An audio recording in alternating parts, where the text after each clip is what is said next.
చాలామంది ఏంటంటే ఫస్ట్ నాకు యూజువల్గా ఎక్కువగా క్వశ్చన్స్ వెయిట్ ఎక్కువ పెరగట్లేదు అని వచ్చే క్వశ్చన్స్, సరే లెస్ దాన్ 1 ఇయర్లో వెయిట్స్ మేమే చెప్తాం. నో, బేబీ సరిగ్గా పెరగట్లేదు, పాలు సరిపోతున్నాయా లేదా, పోషకాలు సరిపోతున్నాయా లేదా, జబ్బులు ఏమన్నా వచ్చినాయా, ఇవన్నీ మేము చెక్ చేస్తాం.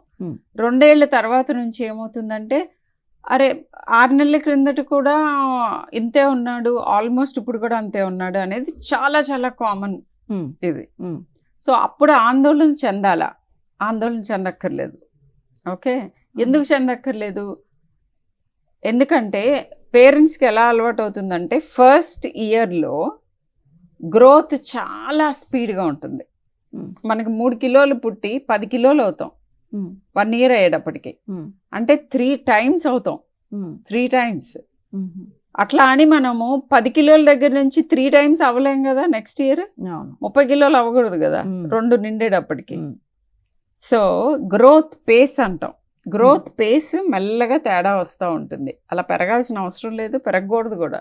ఇన్ఫ్యాక్ట్ ఒకవేళ 10 కిలోలు 20 కిలోలు అయిపోతే 1 సంవత్సరంలో నేను ఇమ్మీడియట్గా టెస్ట్లు అడుగుతాను, వీళ్ళకైనా హార్మోన్ ప్రాబ్లం వచ్చిందా, ఇంకోటి ఉందా అని. సో గ్రోత్ వెలాసిటీ అని, యాక్సిలరేషన్ అని, డిసలరేషన్ అని ఉంటాయి. అది నెంబర్ 1. రెండోది, వీళ్ళకి డెవలప్మెంటల్గా సరిగ్గానే ఉన్నారా లేదా, హైట్ ఎట్లా ఉన్నారు, హైట్ కూడా పెరుగుతున్నారా లేదా, యాక్టివిటీస్ ఎట్లా ఉన్నాయి, మానసికంగా ఆరోగ్యంగా ఉన్నారా లేదా, ఇవన్నీ చూడటం ఇంపార్టెంట్.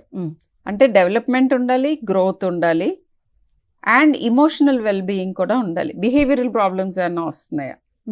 సో ఈ మూడిటిని చూస్తూ ఉంటాం మేము మా క్వశ్చన్స్లో. వాళ్ళని గమనిస్తున్నప్పుడు అనుకోకుండా చేసే అసెస్మెంట్స్ ఇవన్నీ.